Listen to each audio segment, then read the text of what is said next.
기근을 만났을 때라는 제목입니다. 믿음의 조상 아브라함은 하나님의 부르심을 받고 고향을 떠나 하나님이 지시하신 가나안 땅으로 떠났습니다. 하나님께서 내가 너로 큰 민족을 이루고 네게 복을 주어 창대하게 하리니 땅의 모든 민족이 너로 인하여 복을 받게 해줄 것이라 하고 말씀하셨습니다. 이 말씀에 순종하여 가나안으로 아브라함이 온 것입니다. 그런데 가나안 땅에 와보니 그곳에는 가나안 원주민들이 살고 있었습니다. 아브라함이 세겜에 도착했을 때 또 하나님이 나타나셔서 아브라함에게 내가 이 땅을 너와 내 후손에게 주리라 하고 말씀해 주셨습니다. 그래서 아브라함은 하나님께 감사 예배를 드리고 베델 동쪽으로 옮겨가며 거처를 마련하였습니다. 그 후로도 점점 아브라함은 남쪽으로 거처를 옮겼습니다. 그런데 그 땅에 큰 기근이 들었습니다. 그러자 아브라함의 믿음은 흔들렸고 애굽으로 내려갔다가 큰 위기를 만나게 되었습니다. 그러나 하나님의 은혜로 다시 가나안으로 무사히 돌아오게 된 것입니다. 기근을 만났을 때 잘못 대처함으로 실패했던 아브라함처럼 되지 않기 위해서 오늘 우리가 기근을 만났을 때 어떻게 해야 할까 하는 것입니다. 첫째는 하나님이 주신 약속의 땅을 떠나지 말라 하는 것입니다. 오늘 본문 10절에 보면 그 땅에 기근이 들었으므로 아브라함이 애굽에 거류하려고 그리로 내려갔으니 이는 그 땅에 기근이 심하였음이라 그렇게 말씀합니다. 기근이 들어도 웬만한 정도면 아브라함도 거기서 살아보려고 했을 것입니다. 그런데 그 땅의 기근이 아주 심하였다고 했습니다. 생명의 위협을 느낄 정도로 기근이 심한 상황에서는 누구나 필사적인 몸부림을 칠 수밖에 없지요. 그래서 아브라함은 애굽으로 내려가기로 마음먹었습니다. 애굽에는 나일강에 풍부한 물이 있어 기근을 모르고 살아가는 곳이기 때문입니다. 하지만 하나님이 아브라함에게 또 그 후손에게 주시기로 약속하신 땅은 분명히 가나안 땅이었습니다. 애굽은 하나님을 인정하지 않는 세상입니다. 그렇다면 하나님의 약속의 땅을 떠날 때에는 하나님께 한 번쯤 여쭈어보고 해야 할 터인데 아브라함은 한 번도 기도한 적이 없습니다. 오직 자기 생각과 판단으로 결정한 것입니다. 하나님께서도 아브라함에게 애굽으로 가지 말라고 말씀도 하지 않으셨습니다. 아마도 그것은 아브라함이 스스로 경험을 통해서 깨닫게 되기를 원하셨던 것 같습니다.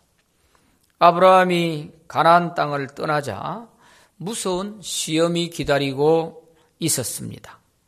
아내를 빼앗길 뻔한 일을 당하게 된 것입니다. 만약 아브라함이 아내를 빼앗기게 되었었다면 하나님이 약속하신 자손에 대한 복을 받지 못했을 것입니다. 뿐만 아니라 하나님께 부르심받은 아브라함의 그 목적과 계획도 다 사라지고 마는 것입니다. 고향을 떠나서 그 수백 킬로의 먼 길을 돌아서 아브라함이 가나안 땅까지 온 그 모든 의미도 없어지는 것입니다. 이런 심각한 위기에 처해 있는데도 아브라함은 자기만 살겠다고 하는 이런 이기심으로 가득 차 있는 것을 볼 수 있습니다. 그러므로 오늘 우리도 삶의 기근을 만났을 때 하나님의 약속의 땅 교회를 떠나면 안 되는 것입니다. 삶이 힘들다고 교회를 멀리 떠나는 순간 우리의 앞길에는 무서운 시험과 인생의 위기가 기다리고 있다는 것을 알아야 합니다.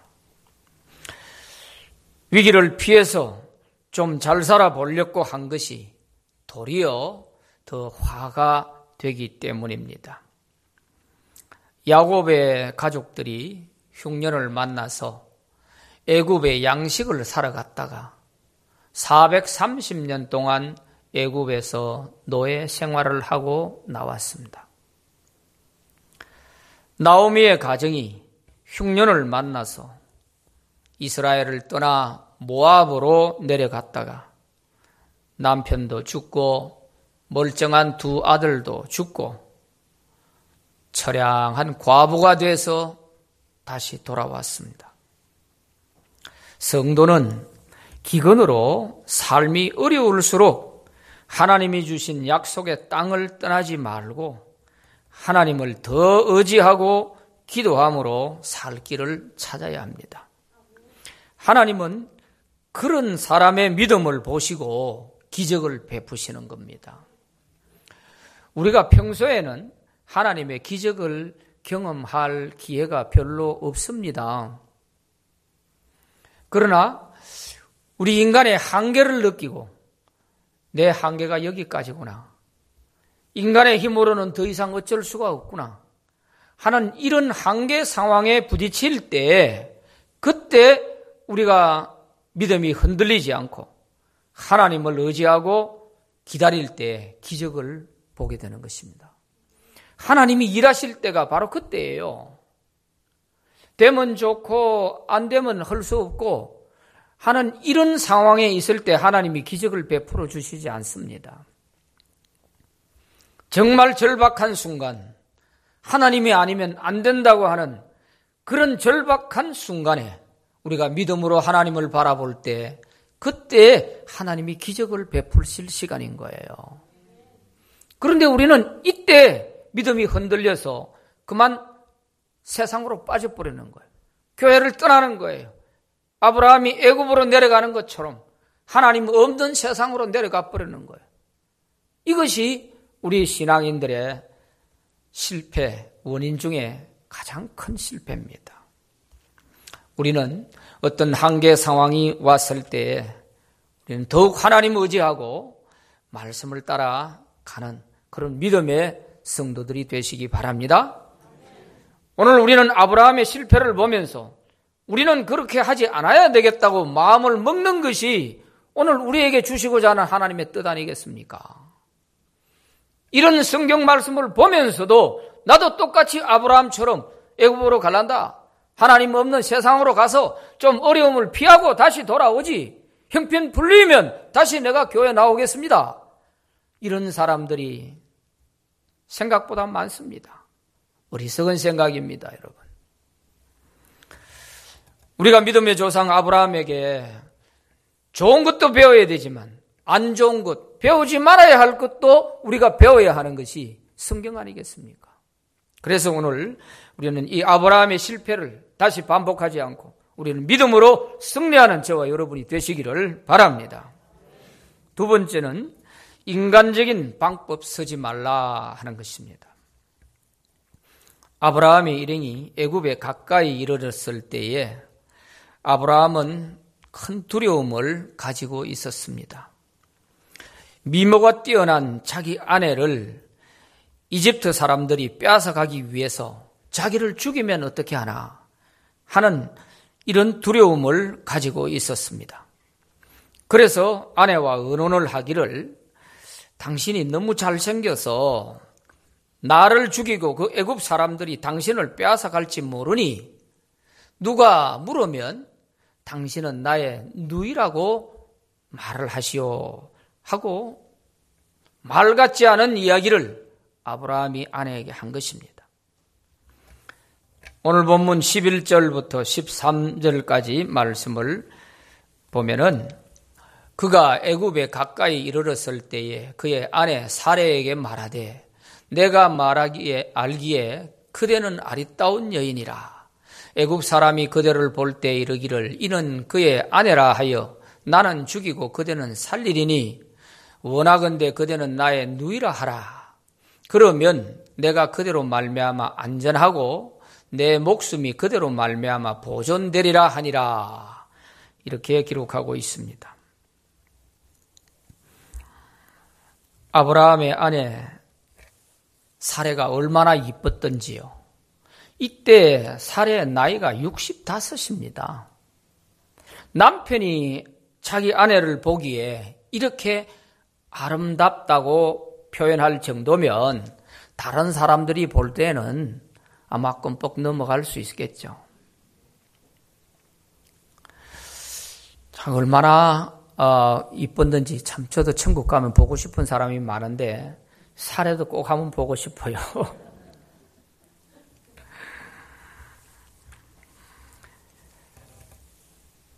아브라함의 아내 사레는 실제로 아브라함의 이복 누이입니다. 그게 사실이에요. 그러니까 이 아브라함이 양다리를 걸치고 자기에게 유리할 때는 누이라 하고 필요할 때는 아내라 하고 요게 시험 들기 딱 좋은 그런 자세를 취하고 있는 거예요. 이러면 안 되잖아요. 창세기 20장 12절 그는 정말로 나의 이복 누이로서 내 아내가 되었음이니라 그랬습니다. 이 사실이에요. 그러니까 이런 자세를 가지고 있는 것이 이게 시험 들기 딱 좋은 그런 자세란 말이에요. 우리는 이렇게 하면 안 되죠.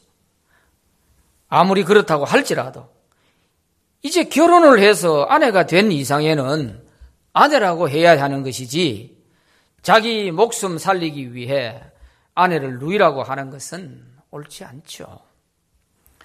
아내를 빼앗겨도 자기만 살면 된다는 이런 남편 누가 좋아하겠습니까? 그런데도 사레는 말 같지 않은 이 아브라함의 말에 순종합니다. 참 착한 여자인 것 같아요. 그래서 내가 천국 가면 보고 싶은 거예요. 이 모습을 보면 두 사람이 다 하나님을 의지하는 믿음이 하나도 없다 하는 것을 볼 수 있죠. 아브라함은 어떻게 해서라도 이 위기를 모면하고 보자 하는 이런 인간적인 방법으로 거짓말을 하게 되는 것입니다.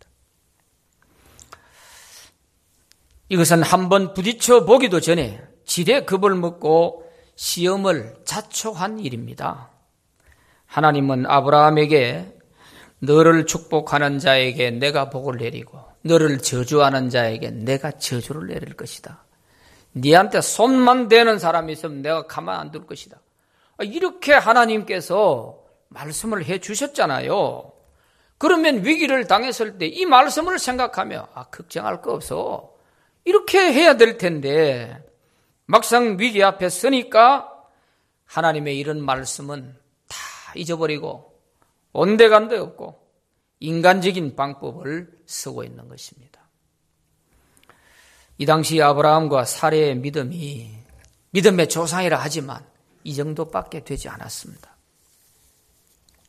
그래서 하나님은 믿음을 키우기 위해서 애굽으로 내려가려 할 때 내려가지 말라 하고 말씀을 안 하셨는지도 모릅니다. 겪어봐야 알거든요. 우리가 어떤 위기를 당하면 인간적인 방법을 쓰면 쓸수록 더 어려운 문제가 생기는 것입니다.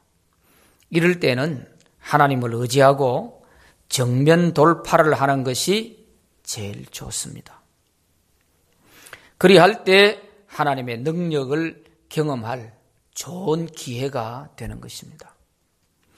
시편 34편 12절 13절에 보면 생명을 사모하고 연수를 사랑하여 복받기를 원하는 사람이 누구뇨? 내 혀를 악에서 금하며 내 입술을 거짓말에서 금할지어다. 그렇게 말씀합니다. 생명을 사랑하고 장수하여 복받기를 원한다면 악한 말과 거짓말을 하지 말라는 겁니다. 아무리 위기 상황 앞에 부딪혀 있다 할지라도 그 순간을 모면하기 위해서 거짓말로 넘기려고 하지 말라는 거예요. 악한 말을 하지 말라는 거예요. 아무리 억울해도 열이 나고 그냥 혈기가 올라와도 악한 말을 하지 말라는 거예요. 왜냐하면 그것이 자기에게로 돌아갈 수 있어요. 아나니아 삽비라는 한마디 거짓말로 부부가 같은 날 죽어버렸잖아요. 그래서 우리는 어떤 위기를 만나든지 그 앞에서 우리가 하나님을 의지하고 그냥 초연하게 가는 거예요. 하나님이 살아계시는데 이건 모르시겠나? 그렇게 하는 거예요. 그럴 때 하나님께서 능력을 보여주시는 거예요. 세 번째는 하나님의 은혜와 사랑을 신뢰하라 하는 것입니다. 오늘 본문 14절부터 16절까지의 말씀을 보면 아브라함이 애굽에 이르렀을 때에 애굽 사람들이 그 여인이 심히 아리따움을 보았고 바로의 고관들도 그를 보고 바로 앞에서 칭찬하므로 그 여인을 바로의 궁으로 이끌어 들인지라. 이에 바로가 그로 말미암아 아브라함을 후대함으로 아브라함이 양과 소와 노비와 암수 나귀와 낙타를 얻었더라 그랬습니다. 아브라함은 아내를 누이라고 하므로 자기가 판 함정에 자기가 걸려들었습니다. 막상 애굽에 도착해서 그 애굽 사람들을 만나보니 아브라함을 죽이고 아내를 빼앗아 갈 정도로 나쁜 사람들이 아니었습니다. 만약 누이라고 거짓말을 하지 않고 우리가 기근을 만나서 잠시 애굽으로 좀 피난을 왔습니다 하고 이렇게 말을 했더라도 충분히 그곳에 살 수 있도록 해줄 사람들이었습니다. 그런데 지레 겁을 먹고 장깨를 부리다가 그만 아브라함이 자기 아내를 빼앗길 뻔한 거예요. 바로가 아내를 데려가 버렸습니다. 바로 왕은 그 사정을 모르니까 사라를 데려가는 조건으로 아브라함에게 후한 대우를 해주었습니다. 노비와 많은 짐승 떼를 아브라함에게 주었습니다. 그러나 아브라함은 아내를 빼앗긴 그날 밤에 무척 괴로워했을 것입니다. 내가 괜히 거짓말을 했구나. 이 사람들이 이렇게 악한 사람들도 아닌데 내가 지레 겁먹고 거짓말을 해가지고 아내를 빼앗기게 되었구나 하면서 후회도 많이 하고 아마 뜬 눈으로 밤을 지새웠는지 모릅니다. 그런데 날이 밝아 아침이 되었습니다. 기적이 일어난 것입니다. 하나님께서 간밤에 바로와 그 집에 큰 재앙을 내리셨다고 했습니다. 17절 말씀에 보면 여호와께서 아브라함의 아내 사레의 일로 바로와 그 집에 큰 재앙을 내리신지라 그랬습니다. 어떤 재앙을 어떻게 내리셨는지 구체적인 내용이 없으니 알 수는 없지만은 바로가 혼이 난 것은 틀림없는 것 같습니다. 얼마나 놀랐겠습니까? 그래서 아침에 바로가 날이 새자 아브라함을 빨리 오라고 불렀습니다. 아브라함을 불러다 놓고 책망을 합니다. 네가 왜 나를 속였냐고 책망을 하는 거예요. 오늘 본문 18절부터 20절까지의 말씀을 보면 바로가 아브라함을 불러서 이르되 네가 어찌하여 나에게 이렇게 행하였느냐? 네가 어찌하여 그를 네 아내라고 내게 말하지 아니하였느냐? 네가 어찌 그를 누이라 하여 내가 그를 데려다가 아내를 삼게 하였느냐? 네 아내가 여기 있으니 이제 데려가라 하고 바로가 사람들에게 그의 일을 명하며 그들이 그와 함께 그의 아내와 모든 소유를 보내었더라. 그렇게 말씀합니다. 바로가 사례를 데려가서 아내로 삼으려고 하던 그날 밤에 하나님이 큰 재앙을 내리심으로써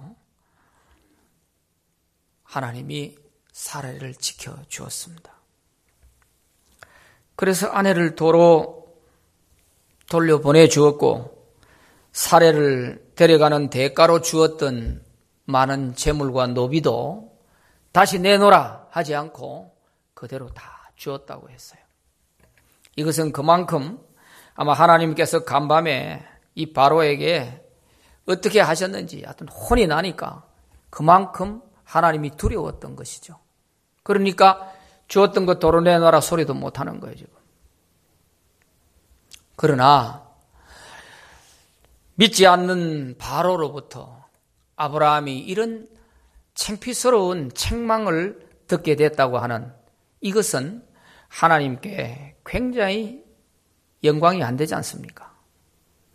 하나님을 높여드려야 되는데 도대체 하나님께 영광이 안 되는 믿는 자로서 이런 창피스러운 책망을 들었단 말이에요. 네가 어떻게 네 아내를 아내라고 안 하고 누이라고 했냐?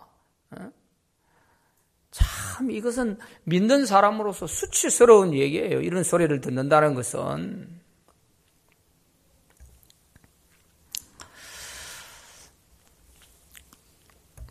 아브라함이 바로에게 이런 수치스러운 책망을 듣기는 했으나 하나님 은혜로 아내가 다시 돌아왔으니 천만다행으로 생각했을 것입니다.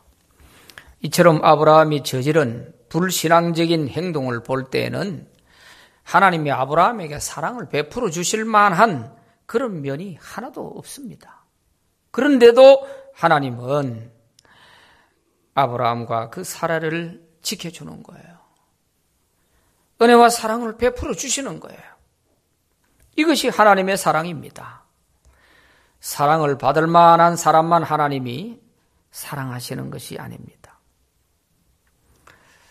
사랑받을 자격이 전혀 없는 사람인데도 은혜와 사랑을 베풀어 주시는 그분이 바로 하나님이십니다. 더구나 아브라함은 하나님이 택하셔서 약속하신 사람이잖아요. 하나님은 한번 약속하신 것은 천지가 없어져도 반드시 이루시는 분이십니다.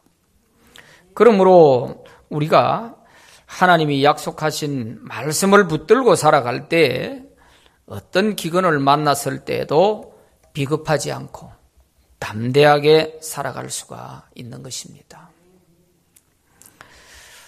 오늘 우리도 하나님의 택함을 받고 예수를 믿어 하나님의 자녀가 되었으니 자녀답게 살지 못할 때가 많지 않습니까? 그런데도 하나님은 우리를 버리지 않으시고 우리를 끝까지 사랑해 주십니다.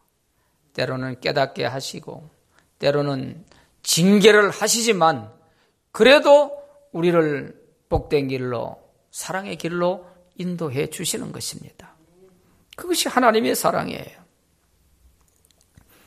하나님은 택한 자를 버리지 않으신다는 이 약속이 있습니다. 그러기에 우리가 어떤 기근을 만나든지 위기를 만나든지 간에 나는 하나님께 택함 받은 하나님의 백성이야.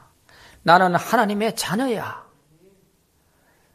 내가 비굴하지만 않으면 하나님은 나를 어떤 방법으로서라도 나를 지켜주실 거야 하는 이런 믿음을 가지고 살아가시기를 바랍니다. 우리가 하나님의 이런 사랑을 알기 때문에 때로는 실수하고 넘어지고 죄에 빠져도 다시 그 하나님을 바라보고 일어설 용기와 힘을 얻는 거예요. 하나님은 착한 일을 하는 사람에게만 사랑해 주시고 나쁜 일을 하는 사람은 다 내버리신다 하면은 오늘 여기 앉아 있을 사람 몇 사람이 있겠어요? 그래서 우리가 넘어지고 넘어져도 깨달았으면 이제는 다시 그렇게 되지 않도록 우리가 회개하고 하나님을 바라보고 일어서면 되는 것이죠. 아브라함이 큰 실수를 저질렀으나 하나님의 은혜와 사랑으로 보호해 주셔서 무사히 아내와 함께 가나안으로 돌아오게 됐습니다. 바로가 다 주면서 빨리 이 땅을 떠나라. 그래서 애굽에 오래 살지도 못하고 쫓겨난 거죠. 다시 팔레스타인으로 올라올 수밖에 없는 거죠. 이게 하나님의 뜻인 거예요. 거기 가서 살기 좋으면 오래 살면 안 되잖아요. 그러니까 다시 이제 좋은 경험하고 약속의 땅으로 돌아오게 된 것이죠. 하나님에 대한 이 경험이 아브라함에게는 큰 교훈이 되었을 것입니다. 아브라함의 믿음도 한층 더 경험을 통해서 깊어졌을 것입니다. 그러나 그도 인간인지라 또 세월이 흐르자 이때의 일을 다 잊어버리게 됐습니다. 창세기 20장에 보면 24년의 세월이 흐른 후에 아브라함은 헤브론 지역에서 그랄 지방으로 이사를 하였습니다. 그런데 여기서 똑같은 이런 실수를 또 하는 것입니다. 그랄 아비멜렉 왕이 아브라함의 아내를 보고서 자기 아내로 삼고자 데려가는 거예요. 이때도 또 아내를 누이라고 속였습니다. 그래서 사라를 데려가 버린 거예요. 그런데 그날 밤에 하나님께서 이 아비멜렉에게 만약 네가 그 사라에게 손을 대면 너와 네 가족들을 다 죽이겠다고 이렇게 말씀하시면서 그는 남편이 있는 여자니까 돌려보내라 하고 말씀하신 것입니다. 이래서 또다시 사라는 돌아오게 되죠. 아침에 아비멜렉이 아브라함을 불러놓고 또 책망을 합니다. 부끄러운 책망을 또 듣습니다. 네가 왜 거짓말을 했냐? 아내를 아내라고 하지 않고 왜 또 누이라고 속여서 나로 하여금 큰 화를 당하게 하였느냐? 이러면서 책망을 하는 거예요. 여러분, 하나님께 택함받은 우리 성도들은요, 우리가 죄를 지어가지고 거짓말을 하거나 이렇게 됐을 때는 안 믿는 사람들에게 큰 화를 주게 돼요. 잘못했으면 아비멜렉이 죽을 뻔했잖아요. 그 가정이 막 다 죽을 뻔했잖아요. 믿는 사람이 무책임하게 우리가 나쁜 짓을 하게 되면 나로 인해서 그 사람들이 큰 화를 당하는 것입니다. 이런 책임감을 좀 가져야 돼요. 하나님께 택함받았다고 하는 그 특권만 내세울 게 아니라 그 특권을 잘못 사용하면 다른 사람에게 많은 해를 준다는 것을 알아야 돼요. 우선 위기를 모면하고 보자 하는 이런 생각을 가지고 믿는 사람으로서 옳지 않는 이런 거짓말로 위기를 넘기려고 하는 이것은 참 안 좋은 것이죠. 아브라함은 왜 이처럼 위기 앞에만 서면 믿음이 무너지는 것일까요? 옛날에 한번 경험했으면 다시는 그렇게 하지 않아야 되잖아요. 물론 24년이라고 하는 세월은 많이 지났습니다. 그렇지만은 그래도 그때 한번 경험하고 치욕적인 그런 책망을 들은 일이 있다면은 이제는 그렇게 안 해야 되잖아요. 이제는 전공법으로 나갈 만도 한데 또 그랬단 말이에요. 또 무너진 거예요.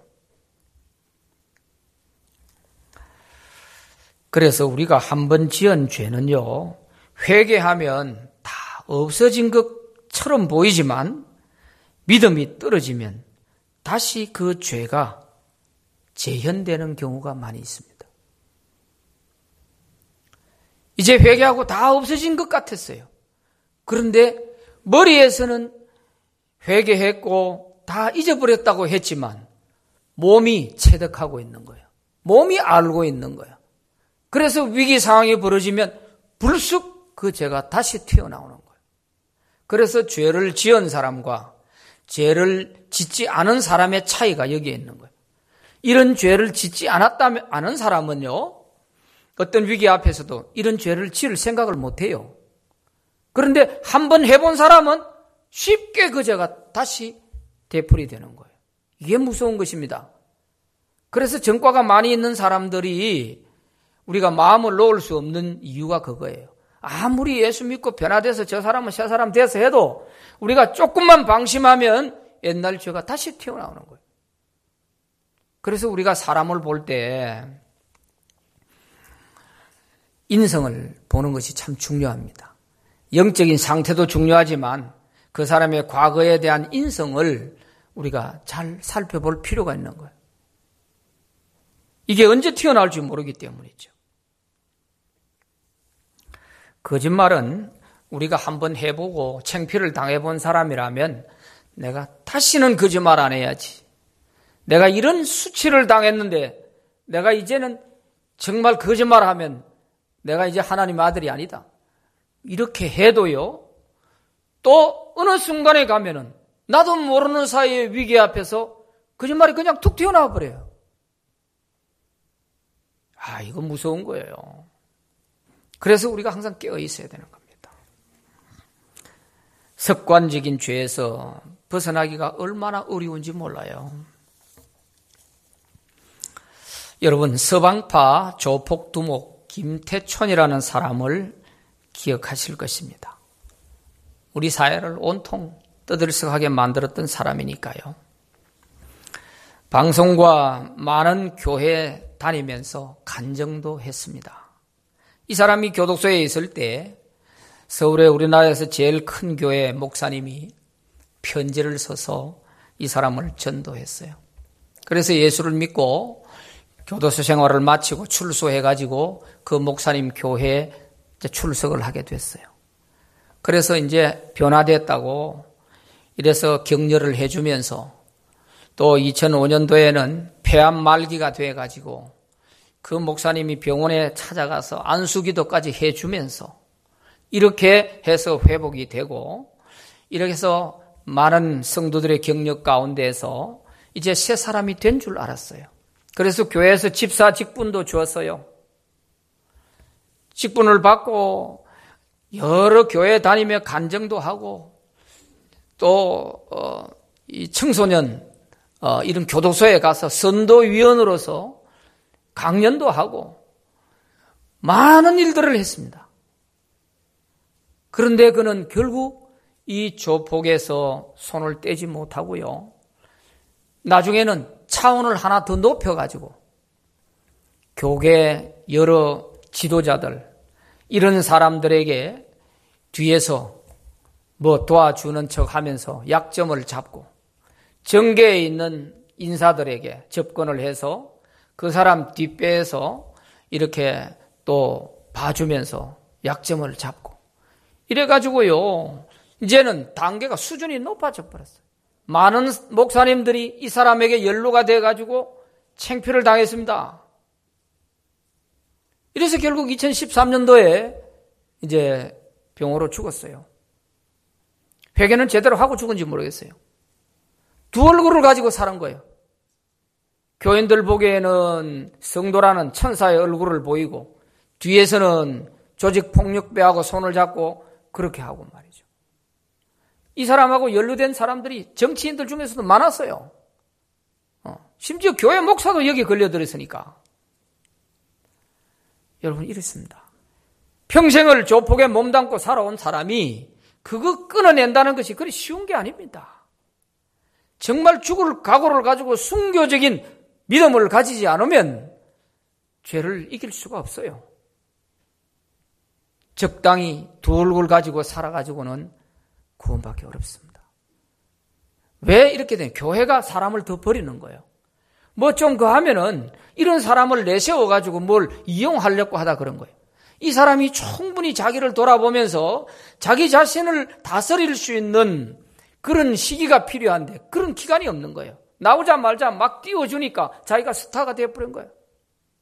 자기를 다스릴 수 있는 그런 능력이 없는 거예요. 그러니까 이렇게 되는 겁니다, 여러분. 스타가 되는 것이 얼마나 위험한지 몰라요. 자기 관리 능력이 없으면 자기 영혼을 지킬 수가 없어요. 또 대도 조세영이라는 사람을 여러분 기억하실 것입니다. 그는 고아 출신으로 16살 때부터 도둑질을 하기 시작했습니다. 40년을 감옥에서 보낸 사람입니다. 권력층이나 고위층에 있는 사람들을 대상으로 그 사람들 집에만 들어가 도둑질을 해서 일부를 가난한 사람들에게 나눠줬다 하는 것 때문에 한때는 홍길동이처럼 어적으로 영웅시 되기도 했습니다. 그가 1990년 교도소에서 예수를 믿고 출소를 해서 나오니까 한 경비업체에서 자문위원으로 초청을 했습니다. 어떻게 그렇게 신출귀몰하게 남의 집을 뚫고 들어가는지 그 비법을 좀 배우려고 경비업체에서 자문위원으로 데려간 거예요. 그리고 경찰대학 청소년 단체에서 선도 강사로 막 불러댔습니다. 이제 종교에 귀의를 했으니까 믿을만 하지 않느냐. 이래가지고 이 사람을 여기저기서 막 불러대고 또 더군다나 교회에서 간증 강사로 이곳저곳 할 것 없이 정신없이 불려다닌 거예요. 그러다가 이 사람이 신학까지 했어요. 목사까지 됐습니다. 목사가 돼서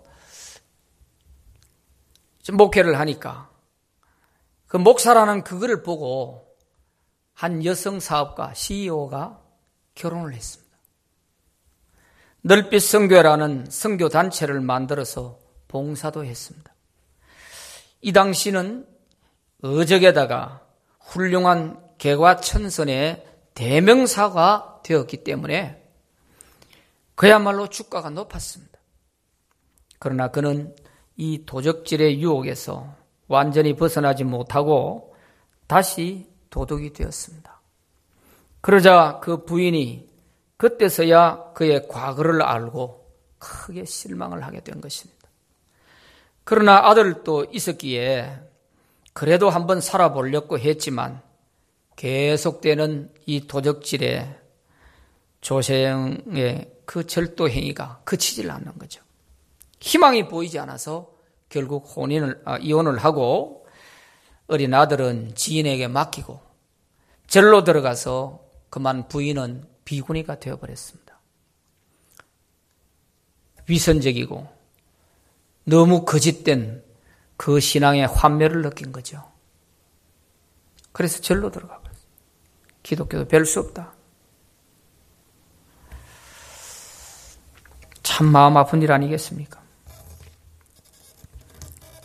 이것은 MBN TV 방송 현장 럽보 특종 세상이라고 하는 프로그램에서 이 부인 초연스님이라고 하는 제목으로 이렇게 방영이 되기도 했습니다. 조세영은 올해 84세입니다. 그런데 절반 이상을 교도소에서 보낸 거예요.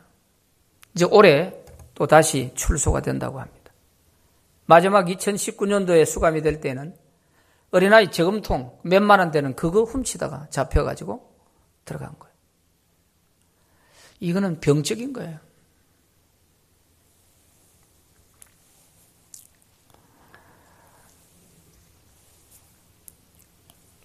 죄를 끊기가 얼마나 어려운가 하는 것을 볼 수가 있습니다.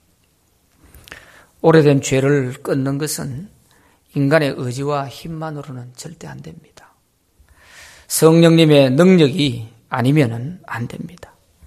일시적으로는 새 사람이 된 것 같이 보이지만 언제든지 어려운 상황이 닥치면 또다시 그 죄에 빠질 수가 있기 때문입니다. 그러므로 우리 성도들은 항상 하나님의 말씀과 기도에 깨어있기를 바랍니다. 기도를 소홀히 하면요, 내 믿음이 조금만 떨어지면요, 옛날 죄성이 우리 속에서 또 튀어나와요. 새 사람 됐다고요? 착각하지 마세요. 우리에게 죄의 본성이 남아있는 한에는 우리가 하늘나라 갈 때까지 성령의 도움을 의지하고 성령의 능력으로 우리 자신을 다스리지 못하면 우리는 믿음에서 승리할 수가 없습니다. 갈라디아서 5장 16절에 너희는 성령을 따라 행하라. 그리하면 육체의 욕심을 이루지 아니하리라 말씀하셨습니다. 사도 바울도 우리 안에는 두 가지 마음이 늘 싸우고 있다. 하나님의 뜻을 따라 착하게 살고 싶은 마음이 있는가 하면 또 하나는 내 육체의 욕심을 따라 살고 싶은, 죄짓고 싶은 마음이 있는 거예요. 그래서 이 두 가지 마음이 늘 싸운다는 거예요. 그런데 우리가 자꾸 죄에게로 끌려가는 거예요. 그러니까 사도 바울 같은 사람도 오라 나는 공고한 사람이라 이 사망의 몸에서 누가 나를 건져내 주겠느냐 하면서 탄식을 하다가 성령의 도움으로 승리할 수 있다는 비결을 로마서 8장에서 가르쳐 주셨지 않습니까? 이처럼 우리는 항상 늘 성령의 도움을 구하고 성령의 능력으로 모든 죄의 뿌리를 다 태워버리고 믿음으로 승리해 나가시기를 바랍니다. 아브라함이 아무리 기근이 심하다 하더라도 하나님을 의지하고 약속의 땅 가나안을 떠나지 말았어야 합니다. 성도는 약속의 땅을 떠나면 안 되게 되어 있습니다. 아브라함이 어쩔 수 없어 기근을 피해 애굽으로 내려갔다 할지라도 하나님을 의지하고 거짓말을 하지 않았어야 되는데 거짓말을 함으로 창피를 당하고 위기를 만나고 영 하나님께 영광이 되지 않는 그런 사람이 되어버렸지 않습니까? 그가 만약에 하나님 말씀대로 바르게 했더라면 하나님은 아브라함을 더 멋지게 높여주시고 믿지 않는 그 바로와 애굽 사람들에게 저 사람은 함부로 손대서는 안 되겠구나. 저 사람이 믿는 하나님이 저를 지켜주니 함부로 손대서는 안 되겠구나. 이렇게 아브라함을 더 멋지게 높여주셨을 텐데 지레 겁먹고 장깨 부리다가 하나님께 영광이 안 되고 자기 자신도 망신을 당하는 이런 사람이 되고 말았지 않습니까? 우리는 두 번 다시 이런 아브라함의 실패를 보면서 우리는 이런 실패를 반복하면 안 됩니다. 우리는 이것을 배우지 말아야 되는 것입니다. 코로나로 많은 사람이 기근을 만나 어려워하고 있습니다.